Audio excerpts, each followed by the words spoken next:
Welcome to my YouTube channel maths phobia 99। तो हमने class 9 का न्यू मॉडल पेपर स्टार्ट किया था, जिसका सेक्शन बी कंप्लीट करने के बाद आज हम सेक्शन सी स्टार्ट कर रहे हैं, जिसका पहला क्वेश्चन है थ्योरम के बारे में, जो कि है the bisectors of angle of triangle are congruent. कि जो ट्रायंगल के एंगल के बाइसेक्टर होते हैं वो कॉन्ग्रुएंट होते हैं, यानी कि एक पॉइंट पर वो मीट कर रहे होते हैं, एक दूसरे को टच कर रहे होते हैं। तो यही चीज़ हमने प्रूफ करनी है थ्योरम के ज़रिए।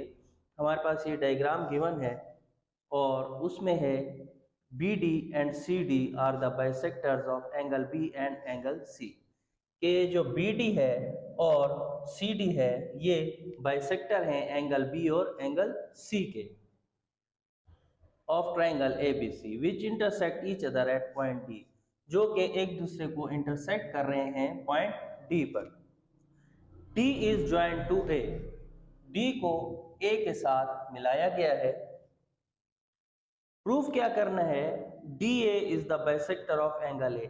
ये जो हमारा डी ए है ये एंगल ए का बाइसेक्टर है, हमने ये चीज प्रूफ करनी है। तो उसके बाद कंस्ट्रक्शन में हम क्या काम करेंगे, फ्रॉम पॉइंट डी से हम परपेंडिकुलर ड्रॉ करेंगे डी के बी सी लाइन पर।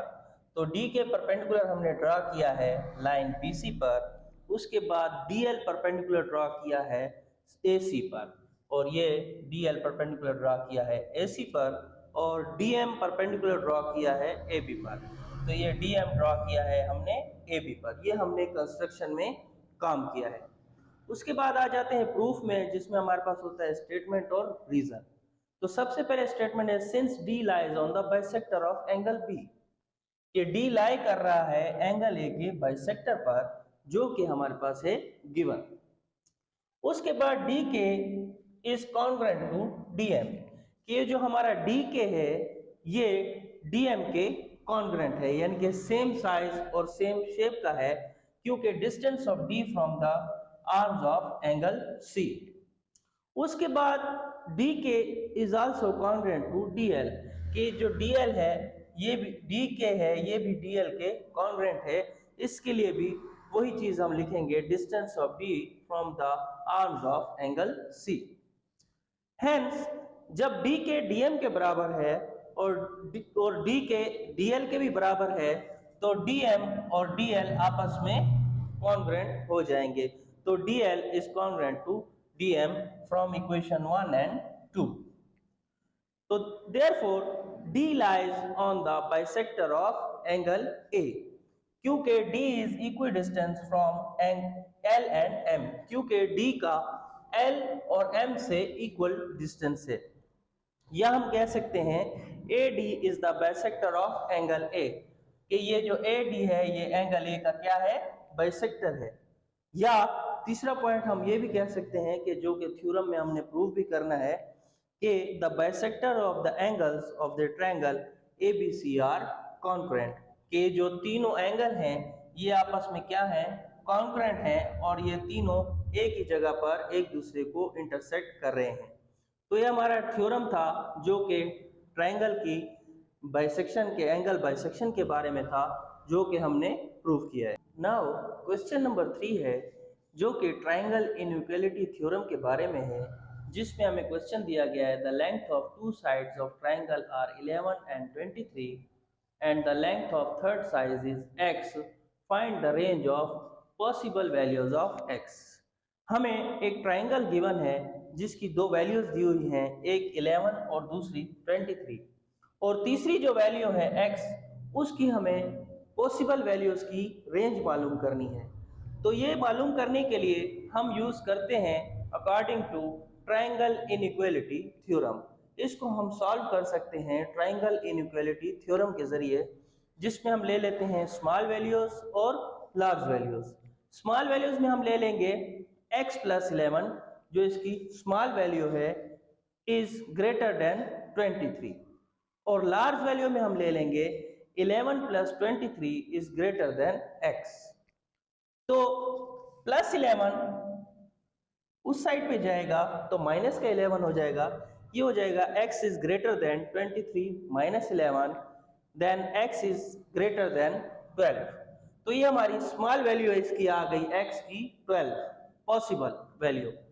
और लार्ज वैल्यू जो कि 11 प्लस 23 था ये हो जाएगी 34 इज ग्रेटर देन x। तो हम कह सकते हैं the length of third side must be greater than 12 and less than 34। यानी कि जो हमारी थर्ड वैल्यू होगी x की वो 12 से ज़्यादा होगी और 34 से कम होगी।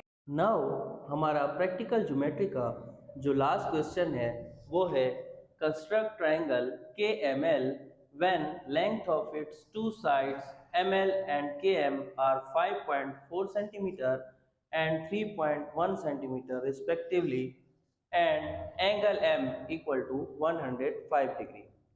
तो हमें दो साइड्स दी हुई हैं, एक है 5.14 सेंटीमीटर और दूसरी है 3.1 सेंटीमीटर और एंगल m है हमारे पास 105 डिग्री। तो हमारे स्टेप्स ऑफ कंस्ट्रक्शन में हमारा पहला स्टेप होगा draw a line segment ml equal to 5.4 centimetre. हमने एक ml लाइन ड्रॉ करनी है 5.4 सेंटीमीटर। ये हमारा होगा पहला स्टेप।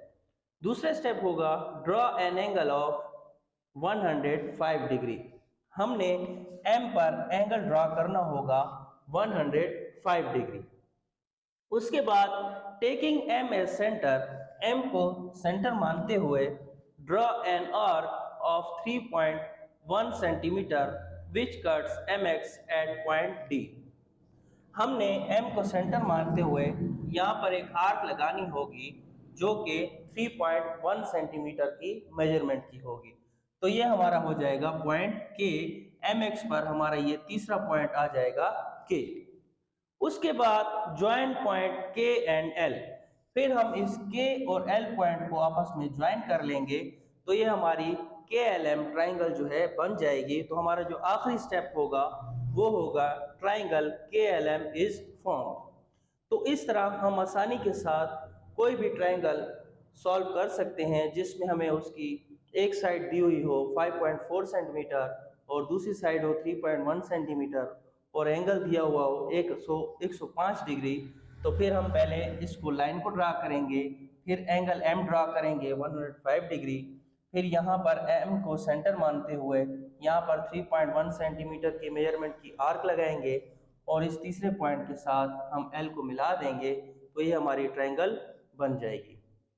तो आज हमने सेक्शन सी भी कंप्लीट कर लिया है 9th के न्यू मॉडल पेपर का। अगर वीडियोस पसंद आए तो सब्सक्राइब करें maths phobia 99। Thanks for watching.